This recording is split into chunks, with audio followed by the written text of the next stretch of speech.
Mis jy dalk positiewe resultate? Soms mis 'n mens positiewe resultate al werk jy hoe hard. Maar miskien is die probleem nie hoe hard jy werk nie, maar waar jy jou net werp.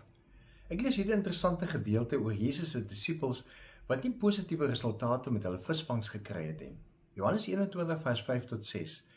Jesus vra toe vir hulle: "Mense, het julle nie iets gevang om te eet nie?" "Nee," antwoord hulle hom.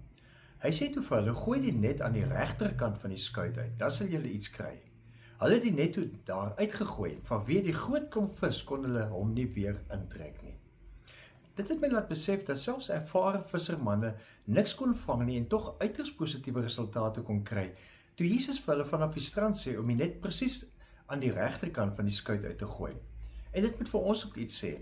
Harde werk sonder rigting is soos 'n net wat in leë waters gegooi word.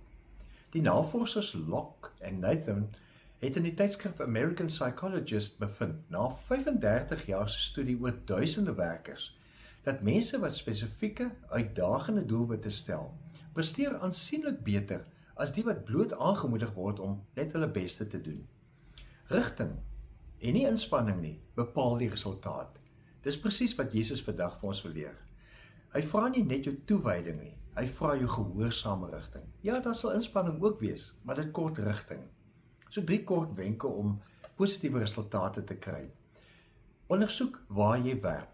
Vra jouself eerlik, gooi ek my tyd en energie in die regte rigting? Tweedens, stel bidend 'n spesifieke doel. Vra na meer, maar op die manier dat jy dit as 'n uitdagende teken vra. Jy vra vir die Here om jou te help om duidelikheid te kry in watter rigting jy moet werk. En die derde is, gehoorsaam dan onmiddellik, al voel dit vrugteloos. Gee klein tree in daardie rigting, werp jou net aan die ander kant uit. Wanneer jy jou pogings volgens God se stem rig, dan kan alles in 'n oomblik verander in 'n oorvloedige vangs. So vra vir God vandag, waar moet ek nou my net ingooi? En gee my weer die moed om weer te begin, al is ek hoe moeg. Leef geïnspireerd.